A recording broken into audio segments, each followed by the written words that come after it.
Bonjour mes amis. Dans cette leçon, on va terminer notre discussion sur la régulation industrielle.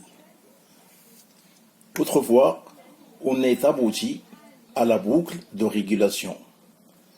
Et la boucle de régulation qu'on a parlé, c'est la boucle de régulation fermée. Maintenant, on va poursuivre notre leçon et toujours sur la régulation industrielle. Maintenant, on va parler sur la boucle, comme j'ai dit, la boucle de régulation fermée. On prend toujours notre procédé,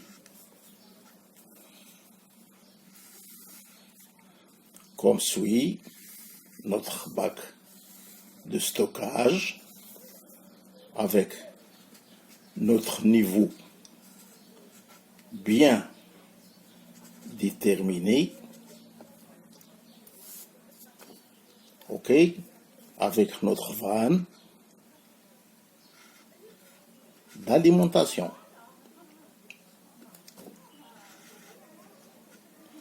qu'on appelle débit entrant, avec la sortie qu'on appelle débit sortant, avec, qu'on a dit, une réflexion.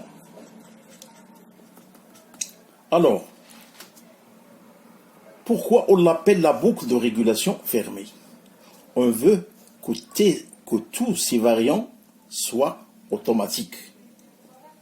C'est-à-dire, pour automatiser cette boucle, il faut remplacer, comme on a dit, chaque maillon, ou bien chaque élément humain par un appareil. Il faut également faire communiquer ces appareils les uns avec les autres. Ok?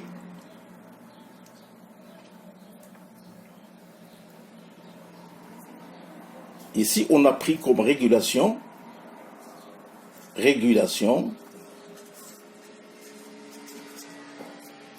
automatique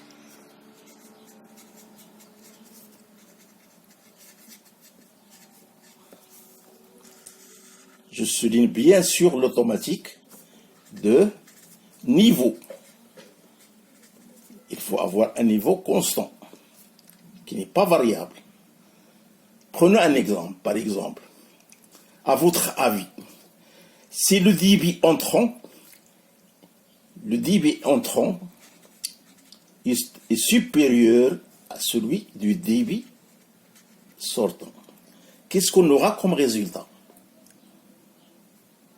Alors, on aura notre ballon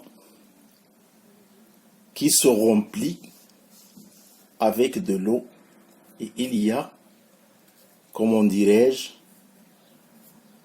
une exploitation du débit, c'est-à-dire le débit sort. Dans ce cas-là, il faut que le débit entrant soit égal au débit sortant. Cela d'une part. Alors je vais faire un schéma remplaçant ces éléments par des paramètres automatiques.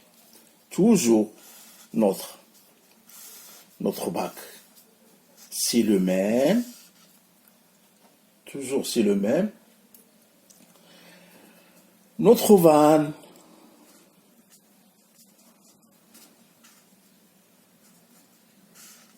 est toujours la même, mais avec un procédé qu'on appelle LV, c'est-à-dire la vanne de niveau. L signifie donc la régulation, c'est le niveau. Une fois qu'on regarde, L, c'est-à-dire le niveau.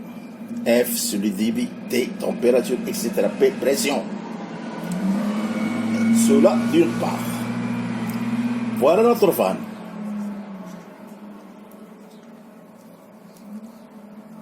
Ici, qu'on appelle, ici on a dit observateur de niveau. Ici, on va mettre un transmetteur de niveau. C'est-à-dire, toujours on commence par L niveau, LT. LT désigne le mot transmetteur. Donc, la mesure qui est transmise par ce transmetteur, il est abouti à un appareil qu'on appelle LC. C, c'est contrôleur ou bien régulateur. Et la sortie, bien sûr, du régulateur, elle aboutit à la commande de la vanne. C'est-à-dire, c'est l'actionneur, régulateur, capteur de niveau. Capteur ou bien transmetteur. Elle transmet la mesure qu'on a dans le bac. Bien sûr, toujours notre H et notre débit sortant. Alors, qu'est-ce qu'on observe? On observe que tous ces éléments, chacun est lié à l'autre. C'est ce qu'on appelle l'automatisation.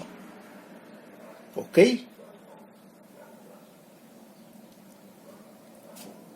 Ça, c'est une boucle fermée.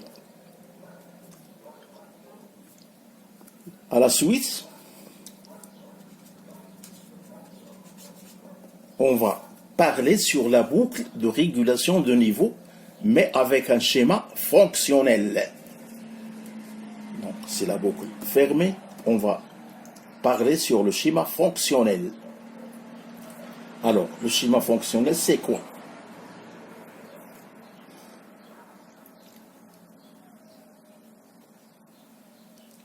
On va commencer par la loi de commande ou bien algorithme.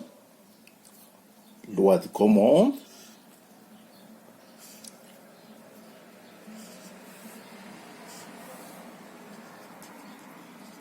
Loi de commande ou bien algorithme. OK? Avec le schéma fonctionnel, c'est comme suit. Voilà.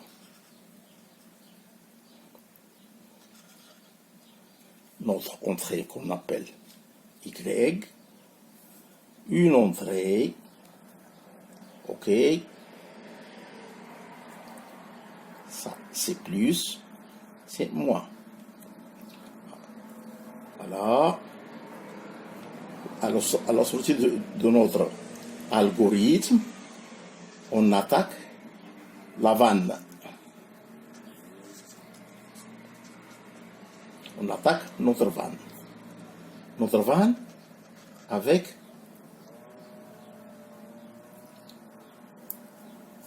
débit entrant vers notre bac. Voilà.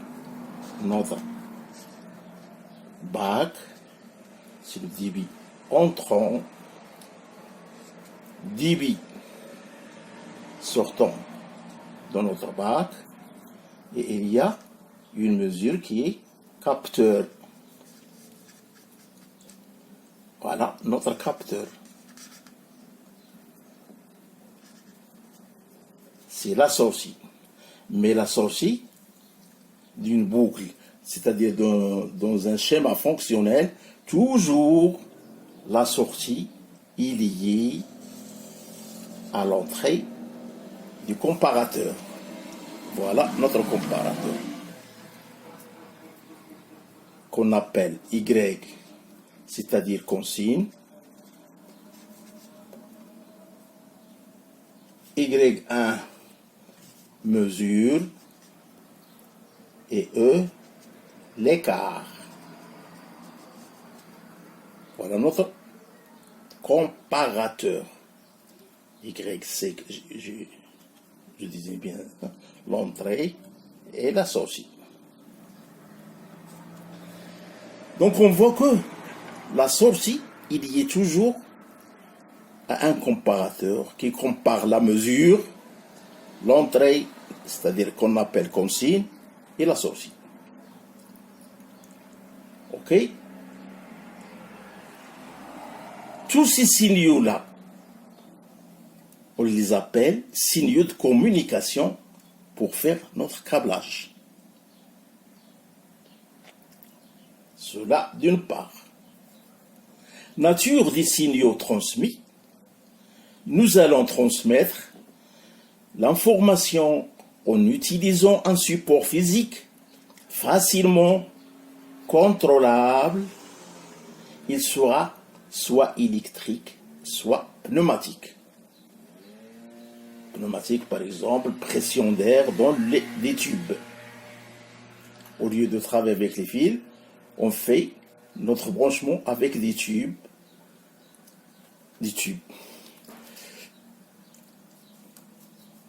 Dans ce cas-là, on va parler du signal électrique.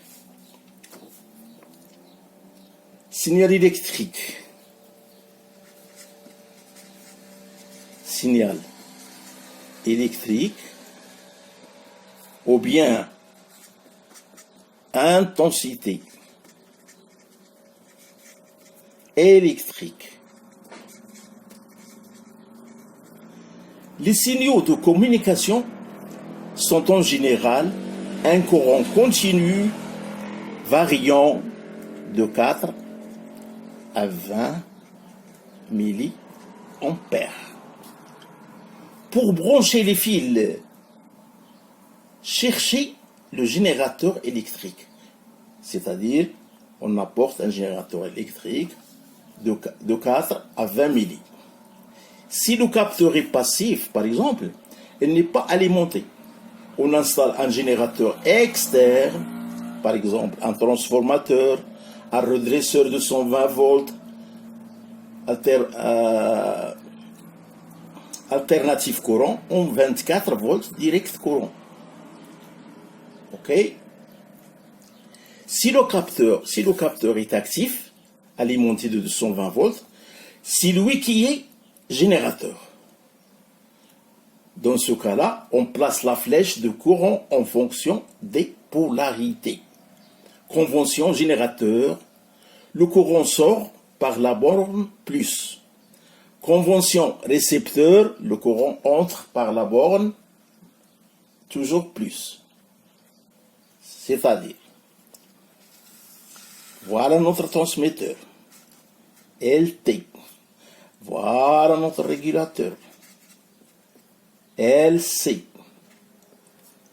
Ok?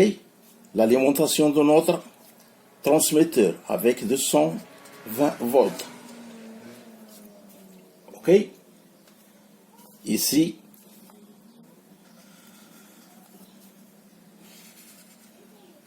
on a consigne. C'est-à-dire, voilà la sortie de notre transmetteur. C'est la mesure. Notre régulateur,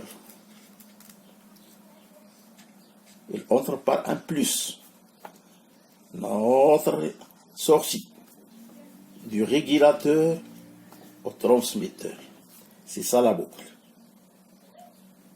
Donc, comme ça, je mets fin à cette leçon et à la prochaine.